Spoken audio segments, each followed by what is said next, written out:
نبی صلی اللہ علیہ وسلم دن میں 100 بار استغفار کیا کرتے تھے، تو اس لیے ہم سب کو بھی کثرت سے استغفار کرنی چاہیے۔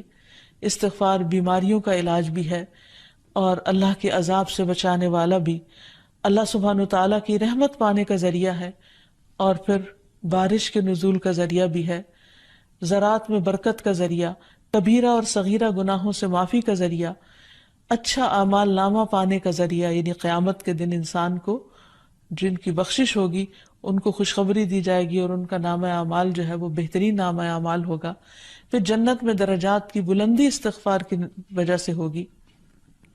تو اس لیے ضروری ہے کہ ہم اٹھتے بیٹھتے اپنے گناہوں کی معافی مانگتے رہیں، اور استغفار کے لیے انسان اپنی زبان میں بھی اللہ تعالیٰ سے بخشش مانگ سکتا ہے، لیکن بہتر یہ ہے کہ اگر انسان قرآنی دعاؤں اور مسنون دعاؤں کا سہارا لے اور ان کو سیکھ بھی لے، کیونکہ یہ ہم سب کی ضرورت ہے۔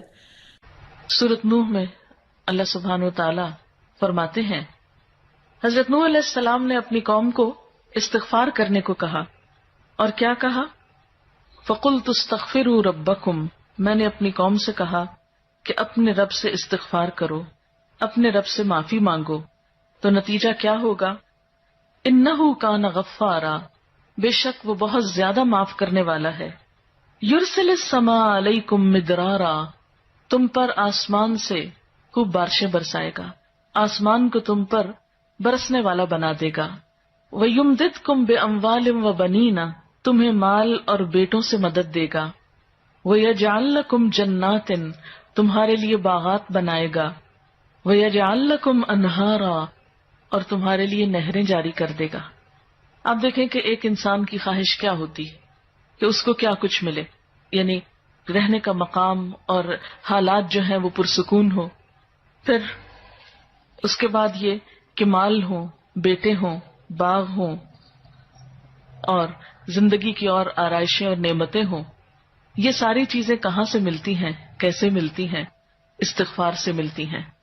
عام طور پر لوگ پریشان ہوتے ہیں، دکھی ہوتے ہیں۔ مثلا ایک شخص ایک بزرگ کی محفل میں آیا اور اس نے کہا کہ میرے حالات بہت تنگ ہیں، مجھے بہت پریشانی ہے، میرا رزق بہت تنگ ہے، تو آپ مجھے کوئی وظیفہ بتائیے۔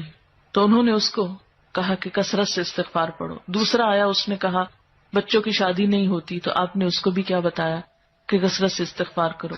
تیسرا آیا تو کہنے لگا کہ بہت قحط سالی ہے، فصلیں اچھی نہیں ہوتی، تو آپ نے اس کو بھی استغفار کا بتایا۔ تو کسی نے ان سے پوچھا کہ بھائی 3 لوگ آپ سے 3 ڈفرنٹ مسئلے لے کر آئے ہیں، اپنی پریشانیاں لے کر آئے ہیں، آپ نے تینوں کو ایک ہی چیز بتائی ہے۔ تو اس پر انہوں نے یہی سورۃ نوح کی آیت پڑھ کر سنائی کہ دیکھو یہ قرآن میں اللہ کا وعدہ ہے، اور اللہ کا وعدہ سچا ہے۔ اللہ تعالیٰ کی بات سے بڑھ کر سچی بات کس کی ہو سکتی ہے؟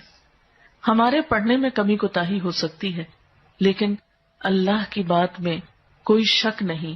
ذالک الکتاب لا ریب فیہ، یہ وہ کتاب ہے جس میں کوئی شک نہیں۔ لیکن یہ ہے کہ بعض اوقات ہم خود پڑھنے میں کوتاہی کر دیتے ہیں، تو جن کا رشتہ نہ ہو رہا ہو وہ بھی، جن کا ہو چکا ہو اور شادی کے پرابلمز ہو وہ بھی، جن کا ہو چکا اور پھر بچے نہ ہو وہ بھی، ان سب کے لیے ایک ہی وظیفہ ہے، اور وہ کیا ہے؟ استغفار کا۔ پھر اسی طرح ایک اور جگہ پر ایک اور پیغمبر نے اپنے لوگوں سے کہا وَاسْتَغْفِرُوا رَبَّكُمْ ثُمَّ تُوبُوا إِلَيْهِ إِنَّ رَبِّي رَحِيمٌ وَدُودٌ، اپنے رب سے معافی مانگو اور اس کی طرف پلٹ آؤ، بے شک میرا رب رحیم ہے اور اپنی مخلوق سے بہت محبت رکھتا ہے۔ یعنی جب کسی بندے پر کوئی تکلیف آتی ہے تو ایسا نہیں کہ اللہ تعالیٰ اس پر خوش ہوتے ہیں اور جان بوجھ کے ستانا چاہتے ہیں بندوں کو۔ اللہ تو بندوں کے حق میں بہت مہربان ہے۔ پھر سوال یہ پیدا ہوتا ہے کہ تکلیف آتی کیوں؟ اگر وہ ہم سے محبت کرتا ہے اور وہ بہت مہربان ہے، تو بات یہ ہے کہ کچھ چیزیں ہم اچھے حالات میں سیکھتے ہیں اور کچھ چیزیں ہم ہارڈ شپ سے سیکھتے ہیں۔ کچھ نعمتوں کی قدر ہم اچھے طریقے سے ویسے ہی کر لیتے ہیں، اور کچھ چیزوں کی قدر ہمیں اس وقت آتی ہے جب کوئی مشکل پیش آتی ہے۔ آپ دیکھیے کہ اس کی مثال یوں ہی ہے کہ جیسے کچھ کھانے آپ کچے ہی کھا لیتے ہیں، جیسے فروٹس وغیرہ ہیں، آپ کو پکانے کی ضرورت نہیں ہوتی، لیکن کچھ کھانے آپ کو پکا کر کھانے ہوتے ہیں۔ اسی طرح زندگی میں کچھ حالات ایسے ہوتے ہیں کہ جن میں آپ آرام سے سیکھ جاتے ہیں، یا کچھ باتیں آپ کو بغیر کسی مشکل کے سمجھ میں آ جاتی ہیں، لیکن کچھ باتیں آپ کو مشکل آنے پر سمجھ آتی ہیں. اور جس طرح انسان پختہ اور میچیور ہوتا ہے مشکلات میں، آپ نے دیکھا ہوگا کہ جو بچے ہارڈ شپس میں پلتے ہیں وہ بڑے ہو کر ان میں اسٹیمنا زیادہ ہوتا ہے، لیکن جو بچے بہت نعمتوں میں اور نازوں میں پلتے ہیں وہ اتنے بہادر اور اتنے ہمت والے نہیں ہوتے. اس لیے دھوپ اور چھاؤں، غم اور خوشی، دونوں اس کائنات کا حسن ہے. دن اور رات ایک بہت بڑی نشانی ہے ہمارے لیے. تو اس لیے جب تکلیف آتی ہے تو اس موقع پر انسان اللہ کی طرف زیادہ رجوع کرتا ہے، اللہ کو زیادہ یاد کرتا ہے، زیادہ ذکر کرتا ہے، اور اس طرح انسان کے گناہ دنیا میں ہی معاف ہونے لگتے ہیں.